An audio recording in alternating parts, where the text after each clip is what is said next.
এর আগে শুনেছেন বিশু ঠাকুরের বিক্রির দরদাম নিয়ে গঞ্জালেস আর আনাপুরামের মধ্যে বিবাদ হয়।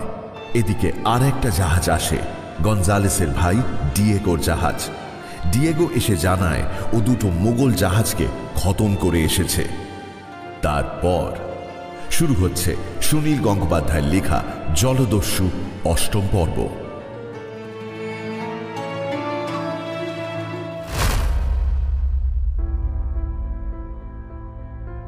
গঞ্জালেস দ্রুত চিন্তা করতে লাগল। চট্টগ্রাম সন্দ্বীপের দিকে ফেরা যাবে না, এখানকার নদীপথেও আর বেশি দিন থাকবার উপায় নেই। চট্টগ্রাম জয় করার পর এদিকে এসে মোগলরা তাদের খুঁজে বার করবে। একমাত্র উপায় কয়েকটি দিন একেবারে ঘাপটি মেরে লুকিয়ে থাকা, একেবারে চুপচাপ। তারপর গোয়ার দিকে পালিয়ে যেতে হবে। গোয়ায় পর্তুগিজ রাজত্ব চলছে, সেখানে পৌঁছতে পারলে আর বিপদ নেই। লুকিয়ে থাকার পক্ষে সবচেয়ে ভালো জায়গা হলো নদীর মোহনায়, যেখানে গম্বুজটা তৈরি হচ্ছে সেই অঞ্চলটা।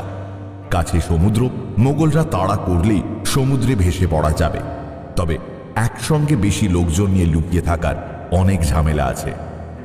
অতি কষ্টে রাগ দমন করে গঞ্জালেস ডিয়েগোর পিঠে কয়েকটা চাপড় দিয়ে স্নেহের সুরে বলল, যা করেছিস বেশ করেছিস, তোর বড্ড বেশি সাহস। একদিন এর জন্য বিপদে পড়বি। এবার কয়েকটা কথা মন দিয়ে শোন। ডিয়েগোর কানে ফিসফিস করে গঞ্জালেস কিছু বলল। তারপর একটা সিরাজি বোতল নিয়ে ফিরে এলো খাওয়ার টেবিলে। হাসি ঝলমল মুখে সে আনাপুরামকে বলল, আমার ভাই দারুণ সুসংবাদ এনেছে। আজ বড় আনন্দের দিন। আজ জাহাজ শুদ্ধ সকলকে সিরাজি পান করানো হবে। আনাপুরাম অবাক হয়ে জিজ্ঞেস করল, কিসের সুসংবাদ? আমি তো কয়েকদিন ধরে অনবরত খারাপ খবর শুনে আসছি। বলবো বলবো, আপনাকে সবই বলবো। আপনি আমি তো এখন একই সংসারের লোক। আগে খাওয়া দাওয়া শেষ করে নেওয়া যাক। এই দিন গরম গরম ঝলসানো মাংস। আমি তো মাংস খাই না। সিরাজি পান করেন অথচ মাংস খান না? আপনারা বড় অদ্ভুত মানুষ। তাহলে ফলমূল খান। বাটাভিয়ার বড় বড় লেবু আছে, বাংলার ছোট ছোট মিষ্টি কলা আছে, কাঁচা পেঁপে সেদ্ধ আছে, আরো অনেক কিছু আছে।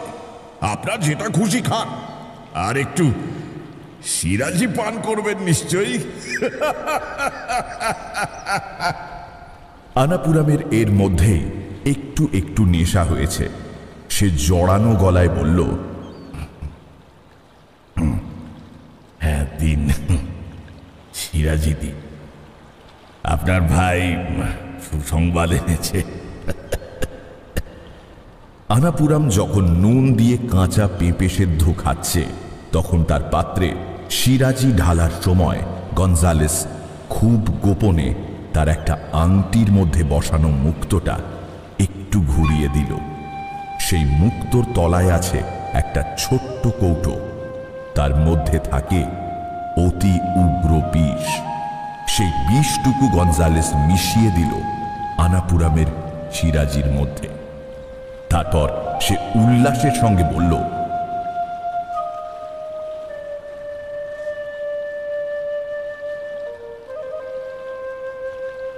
চুমুক শেষ হবার আগেই আনাপুরামের হাত থেকে খসে পড়ল সিরাজির পাত্রটা। মুখখানা তার নীল হয়ে গেছে। দু হাতে বুক চেপে ধরে সে বলল,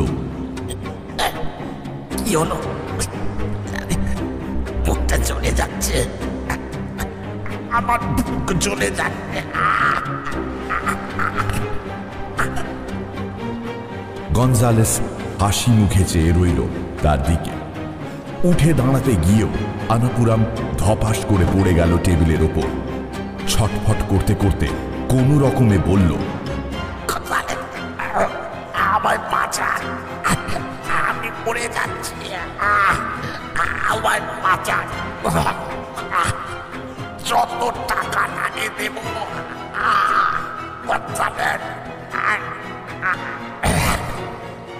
গঞ্জালেস বলল, তলোয়ারের এক কোপেই তোর মুন্ডুটা আমি কেটে ফেলতাম, নরকের কুকুর। কিন্তু তোর দাদার ছেলেকে তুই যেভাবে মেরেছিস, তোর মরণও ঠিক সেইভাবেই হওয়া ভালো। আনাপুরাম আর কোনো কথা বলতে পারল না। কয়েকবার ঝাঁকুনি দিয়েই তার প্রাণটা শরীর ছেড়ে চলে গেল। গঞ্জালেস টেবিলের এদিকে এসে আনাপুরামের মৃতদেহটা দু হাতে উঁচু করে তুলল মাথার ওপর। তারপর বিকট গলায় চিৎকার করে উঠল, আহায়! আহায়! সবাই চমকে তাকালো সেদিকে। এতক্ষণ সবাই খাদ্য পানীয় নিয়ে ব্যস্ত ছিল, কেউ এদিকে কি হচ্ছে লক্ষ্যই করেনি। গঞ্জালেস আনাপুরামের মৃতদেহটা জলে ছুঁড়ে ফেলে দিয়ে হুকুম দিল, মদ কুত্তাগুলোকে শেষ করে দে। সঙ্গে সঙ্গে ডিয়েগো তার দস্যু বাহিনী নিয়ে আড়াল থেকে এসে ঝাঁপিয়ে পড়ল আনাপুরামের অনুচরদের ওপর। তারা একটুও প্রস্তুত ছিল না। রুখে দাঁড়াবার আগেই কচু কাটা হয়ে গেল অনেকে। খাবার দাবার সব লণ্ডভণ্ড হয়ে গেল। গোটা জাহাজটার ওপর শুরু হলো খণ্ডযুদ্ধ। গঞ্জালেস নিজেও এগিয়ে এলো তলোয়ার নিয়ে। তার সামনে দাঁড়াবার সাধ্য কারুর নেই। মানুষ মারায় তার দারুণ আনন্দ। এক এক কোপে সে মাথা কেটে ফেলল এক একজন মরা সৈন্যের। প্রায় 1 ঘন্টা যুদ্ধে মগ সৈন্যরা একেবারে নিশ্চিহ্ন হয়ে গেল। কিছু মগ সৈন্য নিজেদের জাহাজে ফিরে গিয়ে লুকোবার চেষ্টা করেছিল, কিন্তু ফিরিঙ্গি বোম্বেটেরা তাদের একজনকেও প্রাণে বাঁচিয়ে রাখল না। মৃতদেহগুলোকে ছুঁড়ে ছুঁড়ে ফেলে দেওয়া হলো জলে।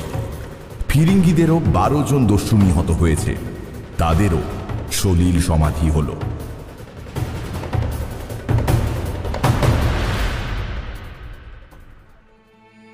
যুদ্ধ জয়ের পর ডিয়েগো আবার এসে আলিঙ্গন করল গঞ্জালেসকে। আজ সত্যি আনন্দের দিন। কৃতদাস দাসীগুলো হাতেই রয়ে গেল, অথচ তাদের জন্য দাম আদায় করে নেওয়া হয়েছে আনাপুরামের কাছ থেকে। ওদের আবার বিক্রি করা যাবে। তাছাড়া আনাপুরামের জাহাজ ভর্তি প্রচুর ধনরত্ন, সে কথা সে নিজের মুখেই স্বীকার করেছে। সেসবও ভাগাভাগি করে নেওয়া যাবে। হাতের রক্ত ধুয়ে টুয়ে ফেলে দস্যুরা আবার খাবার খেতে বসে গেল। গঞ্জালেস নিজের হাতে করে তার নিজের এবং ডিয়েগোর জাহাজের দস্যুদের প্রত্যেককে 100টি স্বর্ণমুদ্রা দিল। আনাপুরামের রত্ন ভাণ্ডারের খানিকটা অংশ সে তুলে দিল ডিয়েগোর হাতে। আনাপুরামের জাহাজে 8 জন সুন্দরী মহিলাও ছিল। তার মধ্যে আনাপুরামের বোন রাজকুমারী সুবনাকে নিয়ে নিল গঞ্জালেস। আনাপুরাম এর সঙ্গে গঞ্জালেসের বিয়ে দিতে চেয়েছিল, সুতরাং রাজকুমারী সুবনা তো গঞ্জালেসের বউ প্রায় হয়েই গেছে। সুবনা খুব কান্নাকাটি করায় তার মুখ বেঁধে রাখা হলো, আর বাকি মেয়েদের তুলে দেওয়া হলো ডিয়েগোর জাহাজে। এবার গঞ্জালেস তার ভাইকে নিরালায় ডেকে নিয়ে গিয়ে বলল, তুই এক কাজ কর, এক্ষুনি চট্টগ্রামের দিকে রওনা হয়ে যা। মোগলরা এখন তোকে মরিয়া হয়ে খুঁজবে। তুই এখন কিছুদিন সন্দ্বীপে গিয়ে গা ঢাকা দিয়ে থাক। আমি এদিকে মোগলদের সামলাচ্ছি। আমাদের বাড়ির লোকজনও অনেকদিন খবর পায়নি কিছু। তুই গেলে তারা নিশ্চিন্ত হবে।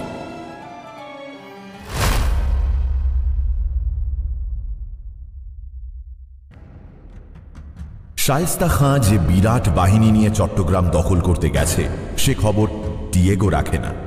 পরপর 2টি যুদ্ধ জয় করে সে দারুণ খুশি। ধনরত্ন অনেক পাওয়া গেছে। এখন কিছুদিন সে বিশ্রাম নিতে চায়, তাই সে খুশি মনেই রাজি হয়ে গেল। গঞ্জালেস বলল, তাহলে আর দেরি করিস না, তুই আজ রাত্রে এগিয়ে যা। আর দেখিস আনাপুরামের খবর যেন চট্টগ্রামের দিকে না ছড়ায়। ডিয়েগো তার 2টি জাহাজ নিয়ে চট্টগ্রামের দিকে রওনা হয়ে যাবার পর গঞ্জালেস আনন্দে নিজের চিবুকে হাত বুলোতে লাগলো। তার প্রত্যেকটা মতলবই সার্থক হয়েছে। আনাপুরামকে খতম করায় তার জাহাজটি পাওয়া গেল, ধনরত্ন প্রচুর। ডিয়েগোকে সে সামান্যই ভাগ দিয়েছে। নিজের ভাই হলেও ডিয়েগোর ওপর গঞ্জালেসের বিশেষ মায়া দয়া নেই। ডিয়েগোকে চট্টগ্রামের দিকে পাঠিয়ে লাভ হলো এই যে, ডিয়েগো যদি মোগলদের হাতে ধরা পড়ে তাহলে মোগলরা অনেকটা ঠান্ডা হবে। ডিয়েগোর দলবলই যে তকি খাঁকে মেরেছে সে খবর নিশ্চয়ই মোগলদের কানে পৌঁছেছে এতদিনে। ডিয়েগোকে ধরতে পারলে তাদের প্রতিহিংসার ক্ষুধা অনেকখানি মিটবে। তাহলে আর এক্ষুনি তারা গনজালেসের খোঁজে এদিকে আসবে না।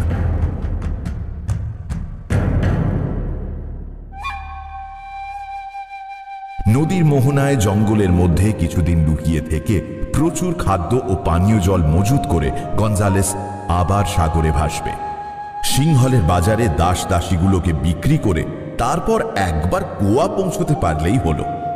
গোয়ার পর্তুগিজ শাসনকর্তাকে একবার সে চট্টগ্রাম জয় করার প্রস্তাব দিয়েছিল, তখন তারা বিশেষ আমল দেয়নি। এবার গনজালেস পর্তুগিজদের আবার সেই কথা বোঝাবে। গনজালেস পথ দেখিয়ে আনলে পর্তুগিজদের যুদ্ধ জাহাজের সামনে মোগলরা দাঁড়াতে পারবে না। তাহলে আবার চট্টগ্রামে ফেরা হবে। গনজালেসের জাহাজ আবার ফিরে চলল সুন্দরবনের দিকে। সুন্দরবনের কাছে বঙ্গোপসাগরে হাঙর বিশেষ দেখা যায় না, কিন্তু বড় কুমিরের উপদ্রব।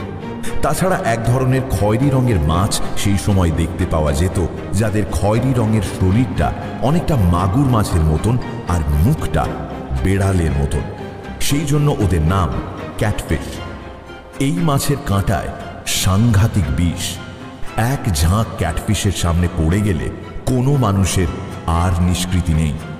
ফরাসি ভ্রমণকারী বার্নিয়ে বঙ্গোপসাগরের উপকূলের কাছে তিমি আর ডলফিনও দেখেছিলেন। তবু বিশু ঠাকুরের নিয়তি তাঁকে বাঁচিয়ে দিল। ডুব সাঁতার দিয়ে তিনি দস্যুদের জাহাজ থেকে অনেক দূরে চলে গিয়ে তারপর ভাসতে লাগলেন। তিনি খুব ভালো সাঁতার জানেন, কিন্তু সমুদ্রে সাঁতার কেটে আর কত দূর যাওয়া যায়? জোয়ারের টানে তিনি ভেসে চললেন। একসময় তাঁর পায়ের নিচে মাটি লাগল। তিনি জলের মধ্যে দাঁড়িয়ে পড়ে দেখলেন বেশ খানিকটা দূরে ঘন জঙ্গল। খুব সম্ভবত সেটা একটা দ্বীপ। তখন সূর্য অস্ত যাচ্ছে। পশ্চিম আকাশটা লাল, তার প্রতিবিম্ব পড়েছে জলে। মনে হয় যেন জলের মধ্যে দাউ দাউ করে আগুন জ্বলছে। তিনি আকাশের দিকে তাকিয়ে কপালে দুহাত ঠেকিয়ে প্রণাম করে বললেন, হে ঈশ্বর, তোমার কৃপায় আমি আমার জীবন ফিরে পেয়েছি। ঋণ্য দাসত্ব আমায় মেনে নিতে হয়নি। এখন আমার শরীরে আবার আগেকার শক্তি ফিরিয়ে দাও।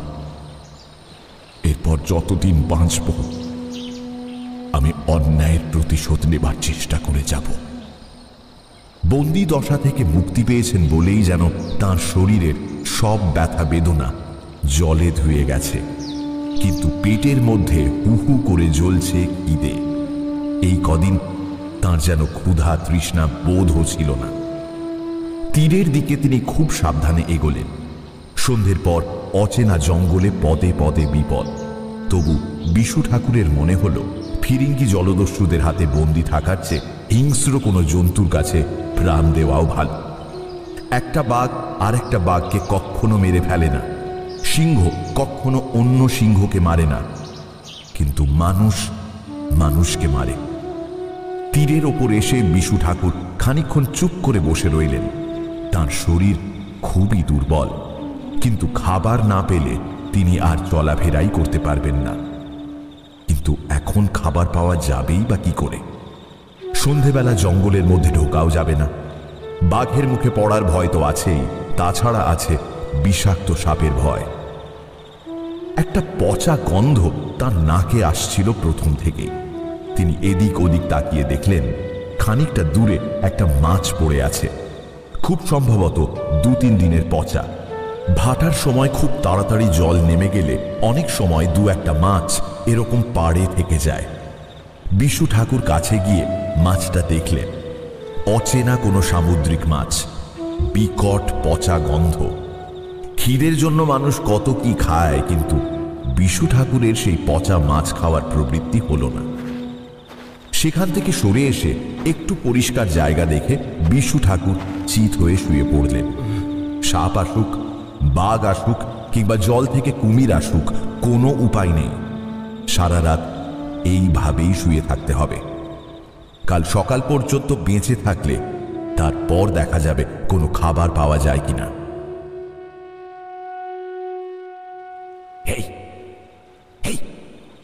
তুই কি রে? বিশু ঠাকুর দারুণ চমকে উঠলেন, উঠে বসলেন ধড়ফড় করে। কি কথা বলল? তিনি চারদিকে তাকিয়ে কাউকে দেখতে পেলেন না। তবে কি তিনি ভুল শুনলেন, কিংবা জঙ্গলের অন্ধকারের মধ্যে কেউ দাঁড়িয়ে তাকে লক্ষ্য করছে? হেই, তুই কে? এবার বিশু ঠাকুরের বুক কেঁপে উঠল ভয়ে। আওয়াজটা আসছে ওপর দিক থেকে। আকাশ থেকে কোনো অশরীরী আত্মা কথা বলছে। তুই কে বলছিস? এক্ষুনি তাকে শেষ করে দেব। বিশু ঠাকুর হাত জোড় করে কাঁপতে কাঁপতে বললেন, আমি জলে ভেসে এসেছি। আমি একজন সামান্য লোক, বিপদে পড়ে এসেছি এখানে। আপনি যেই হন, আমার ওপর দয়া করুন। আমি কখনো কারো কোনো ক্ষতি করিনি। তখন একটু দূরে একটা গাছের ওপর ডালপালা সরানোর শব্দ হলো। আবার কে যেন বলল, তুই বাঙালি, এদিকে চলে আয়, এই কাছে কাছে চলে আয়, চলে আয়। বিশু ঠাকুর আস্তে আস্তে এগিয়ে গেলেন সেই গাছটার কাছে। এর মধ্যেই এমন অন্ধকার হয়ে গেছে যে তিনি ওপর দিকে তাকিয়ে কিছু দেখতে পেলেন না। তোর কাছে অস্ত্র টস্ত্র কিছু আছে? তুই খুনে ডাকাত নষ্ট? বিশু ঠাকুর দুহাত উঁচু করে বললেন, এই দেখুন, আমার কাছে কিছুই নেই। পরনের এই ভিজে কাপড়টুকু সম্বল। তাহলে ওখানে শুয়েছিলি কেন গাধা? প্রাণের ভয় নেই? এই গাছের ওপর উঠে আয়, উঠে আয়। বিশু ঠাকুরের গাছে চড়ার শক্তি নেই, তবু সেই অদেখা লোকটির হুকুম অমান্য করতে সাহস পেলেন না। তিনি গাছটাকে জড়িয়ে ধরে উঠতে শুরু করলেন। খানিকটা ওঠার পর ওপর থেকে একটা সবল হাত নেমে এসে তাকে ধরে টেনে তুলে নিল। সুন্দরবনের গাছ সাধারণত ছোট ছোট হয়, সেই তুলনায় এই গাছটি বেশ বড় আর অনেক ডালপালা। সেই গাছের একেবারে ডগার কাছে দু তিনটি ডাল নিয়ে বেশ একটি শক্ত মাচা বাঁধা। সেই মাচার উপরে বসে আছে একজন বেশ শক্ত সমর্থ লোক, মুখ ভর্তি দাড়ি গোঁফের জঙ্গল। বিশু ঠাকুর খুব আবছাভাবে দেখতে পেলেন লোকটিকে। একবার তার মনে হলো লোকটি বোধহয় পাগল, কিন্তু তিনি আর কিছু চিন্তা না করে কাঙালির মতন কাতর গলায় বললেন, আপনার কাছে কিছু খাবার আছে? খিদে মরে যাচ্ছি, আপনি আমায় বাঁচান। কাঁচা মাংস খেতে পারবে? পারবো, পারবো।